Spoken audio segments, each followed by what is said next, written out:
Gravity videos. ones. Them ones that will never happen again. Okay, Billy. Where am I, man? Undeniably the biggest group in the world right now, One Direction. Thank you very much for joining me. All right, Billy. Thank you very much. No problems. Now, you guys are in a foreign country where there's like pretty much 1 million people trying to hunt you down. Is that like a head fuck, or is this just your everyday life now? You said a swear word. But is it? Yeah, it's pretty. It can be quite weird, like when you really sit and think about it for a minute. But you know, we're just having so much fun and kind of going with everything. It's been amazing. So hordes of screaming people is just normalised now. It's part of No, every day. definitely not. Far from. Just you know, it's just kind of we kind of try and just kind of go with it. I guess.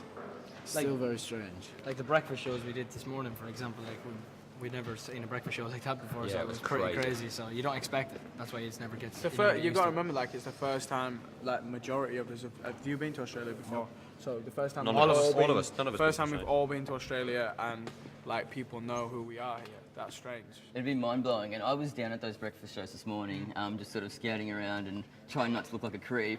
And it's like people are crying. And I just think your fans, and I'm trying to find a nice way of saying that they're pretty bloody crazy. You think that's a fair... I want, They are, we always- I want you Is to it their intent that word. sometimes? Yeah, I some think of they're them just very passionate. so I'd say. excited, yeah. They're very passionate and they're very dedicated. Dedicated and is they what turn they are, up yeah. and you know they're always there. So It's we nice can't that complain. people care that much, though. You know, enough to cry. 'Cause that's a lot of caring, isn't it? I think they care even more than that. I was doing on the internet the other day and I saw some blog, and there's like an audio clip, and it's just of a man grunting, and the caption underneath is "Close your eyes and imagine you're getting rooted by the boys from One Direction." I mean, Rooted, is that a What does that mean? Oh, this is awkward. What's a sexual intercourse? sexual Okay. intercourse? You- Rooted, you- that's funny. Yeah. So in that instance, She got rooted. yeah, by the boys from One Direction. So I mean, there's a fine line between, I guess, flattering rooted. behaviour and frightening behaviour. Yeah, that's probably the other side of it. Do you experience a lot of that firsthand? Frightening. What, rooting? Or? You tell me, Louis. I would never say. But do some of the fans get really, really intense? They're all really nice, you know. You get obviously you get like odd ones that cry and stuff, and you try to make them, you know, smile and stop crying or whatever. But like, it's not. I would never say that I felt like Uncomfortable. Yeah, I've never Yeah. felt threatened by a fan ever. Well, all these fans seem to be experiencing the notorious One Direction infection. And I guess it's good because it rhymes, but I actually think there's something really in that. It is quite infectious, and like from a personal point of view, and with all due respect, I was quite dismissive of you guys at the start. I was like, here we go, another boy band, whatever. Fast forward a couple of weeks later, I'm getting banned from a karaoke bar for singing What Makes You Beautiful 4 times in a row. How does that happen? What makes you guys so appealing? I think it's just the fact that we try and keep it, you know, everything that we do just as real as possible, and you know, we're just ourselves, we're not trying to be anything different. And I think it's an interesting story that, you know, we didn't know each other about 18 months ago, Yeah.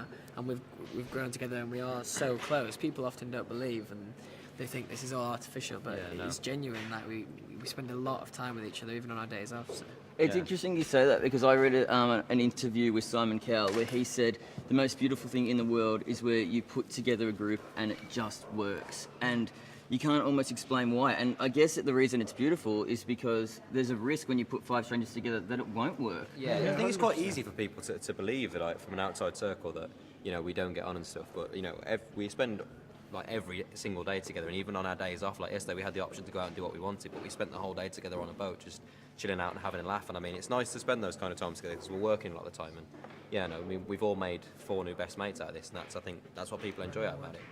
So you think it's the dynamic together as a group that sets Yeah. you apart from all the other sort of boy bands or other groups? Yeah, I there's, think like- we've been lucky with the music as well, Yeah. though, because you know, What Makes You Beautiful is like a catchy tune, like it gets stuck in your head, and like you keep humming it over and over again. So I think we were lucky on that aspect of things as well. You know, we got to work with some amazing people for our album, and we made some what I'd say was good music.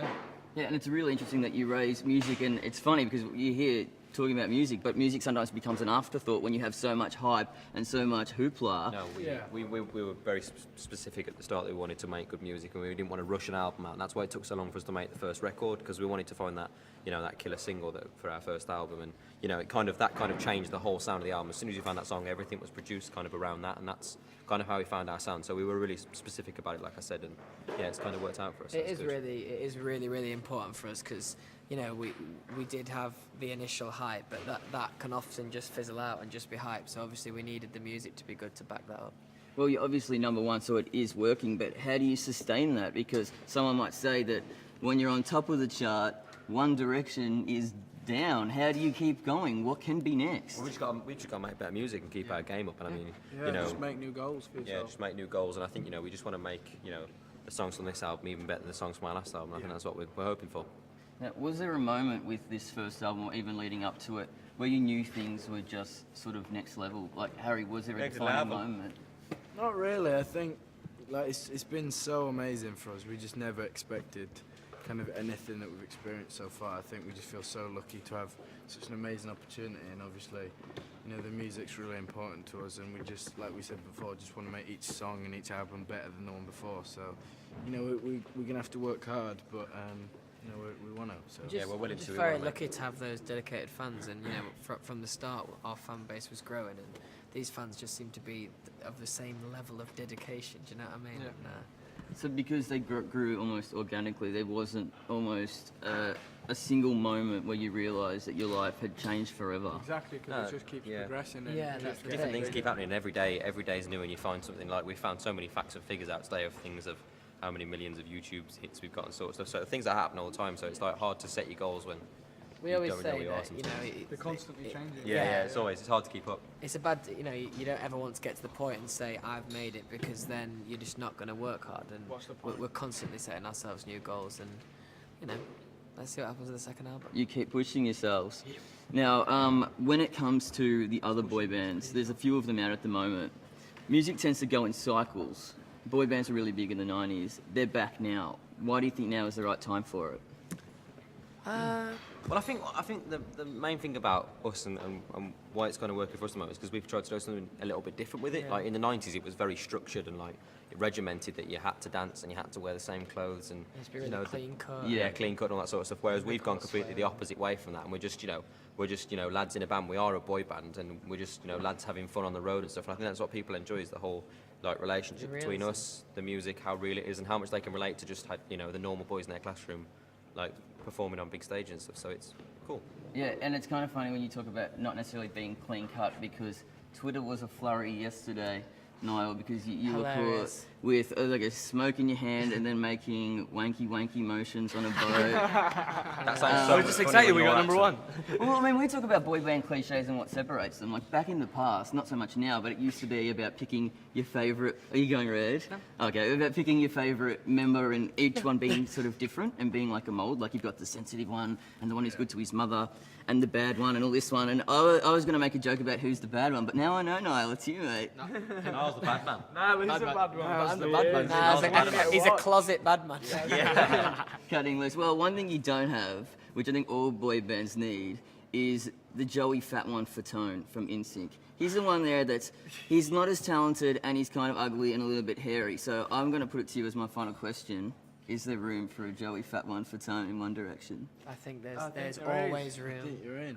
I think. I'm going to join this side of the... There we But go. don't put yourself down Smile too for the much. photo. There we go. families. One Direction is now a 6-piece. Thanks very much, guys. Thank you. Thank you. Thanks very much. Thank you. Cheers, man. Thanks. Thanks, Harry. you, mate. Thanks, All right, Louis. man.